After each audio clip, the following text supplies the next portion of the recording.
మనం రీసెంట్గా ఈ కలకత్తా ఇన్సిడెంట్ ఒకటి చూసాం.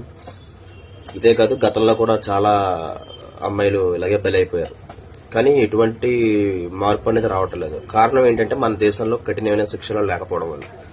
నిజంగా సౌదీ అరేబియాలో అట్లాంటివి కనుక జరిగితే, ఇలా రేప్ కానీ ఇట్లాంటివి ఏమైనా జరిగితే, వాళ్ళు ఇట్లా ఎంక్వైరీలు ఏమి ఉండవు. ప్రత్యక్ష సాక్షి ఎవరొకరు ఉంటారు కదా, వాళ్ళని బేస్ చేసుకుని వెంటనే వాళ్ళకి పనిష్మెంట్ అనేది ఇవ్వడం జరుగుతుంది.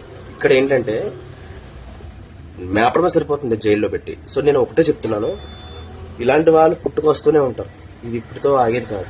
కానీ నేను ప్రతి తల్లిదండ్రులకు చెప్పేది ఏంటంటే, మీ అమ్మాయికి పెళ్లి అయినప్పుడు సంసారం ఎలా చేసుకోవాలి, అత్తగారిల్లు ఎలా చక్కబెట్టుకోవాలి ఇలా చెప్తారు కదా.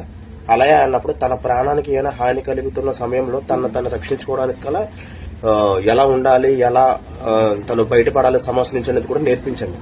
రోడ్డు మీదకి వెళ్తుంది ఒక ఆడపిల్ల, తిరిగి జాగ్రత్తగా ఇంటికి వచ్చే వరకు టెన్షన్ గా బతకడం కన్నా తను కాపాడుకునే శక్తిని తనకి మనం కొంచెం మోటివేట్ చేయాలి. తనని అంటే కరాటే ఇట్లాంటి పిల్లలకి నేర్పిస్తున్నాడు ఈ మధ్య నుంచి. ఒకప్పుడు అలాంటివి ఏమీ లేవు.